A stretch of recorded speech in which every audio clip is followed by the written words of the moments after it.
Say you've got a great idea for a book or a movie. The first thing you need to know is that you can't copyright a mere idea.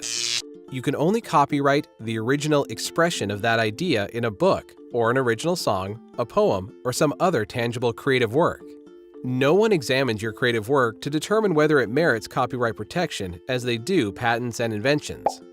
That's because the merit of any cultural work is a far more subjective affair, as demonstrated by the frequency with which publishers reject novels that later become literary classics.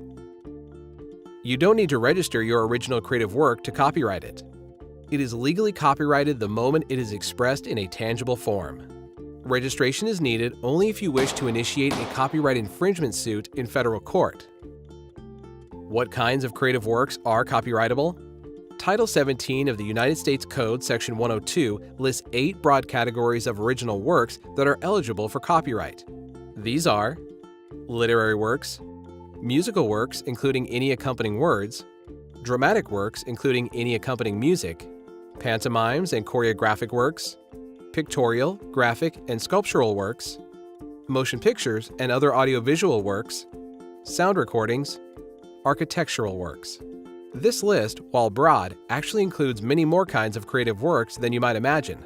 For example, copyrights can also be obtained for computer software, maps, games, puzzles, toys, and fabric designs. Not copyrightable, however, are abstract ideas, like E=mc², or names, addresses, or facts, unless they are creatively compiled in some way. To reiterate, a copyrightable work must not only be one of the 8 broad categories of eligible subject matter, it must also be original, expressed or fixed on a tangible medium that can be seen or copied, authored or creatively compiled, not a fact or abstract idea. Now, here's the fun part. Once your work is copyrighted, the law grants you 6 exclusive rights. The right to publish or reproduce the copyrighted work, the right to prepare derivative works, the right to distribute copies or recordings of the copyrighted work to the public by sale or transfer of ownership, or by rental, lease, or lending, the right to perform the copyrighted work publicly, the right to display the copyrighted work publicly, the right to perform the copyrighted work publicly through a digital audio transmission. Your rights are limited, however, by what is known as the first sale doctrine. Once your publisher distributes copies of your novel to a bookstore, your distribution rights end, and the bookstore can sell it, give it away, or even throw it in the dumpster. How long do your exclusive rights last? This is where the controversy lies. The founders of our nation determined that copyright should last for 28 years. But over the centuries, it has been gradually extended until, in 1998, Congress passed a law extending copyright term to an unprecedented term of the life of the author plus 70 years.